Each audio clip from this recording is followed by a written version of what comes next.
Так, туғандар, жалпыңызға ассаламу алейкум деймін. Құрметті достар, ассаламу алейкум жалпы жамаат. Жалпы алыстан жақындан көріп жатқан мекендештер. Ноқат шары 5 декабрь 2025 жыл.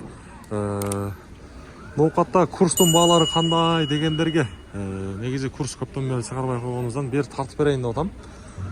Бүгін аптаның жұма күні туғандар, жұма намазына шейінки курстың бағалары мына коммерческий банктан. Рубльді қараңыздар достар, 1 сом 13 тиын болып қалып тұр, доллар 87 сом 40 тиын, евро болса 101.20. Анан достар, айрықша Россиядағылар сұрап атат. Сол сұрағанға жараша әрбіріңіздер класс деген нәрсені лайкты басып қойыңыздар.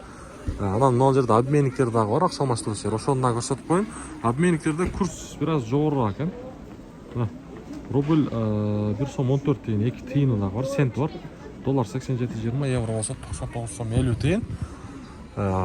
Валютчиктерде, обменниктерде, ақша алмастырушыларда. Азия банктардағылы тағы ушундай.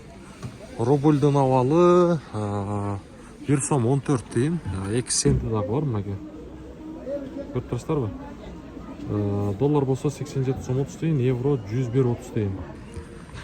Каналға қатты алып сөздерді әрбіріңіздер класс деген нәрсені басып қойыңыздар.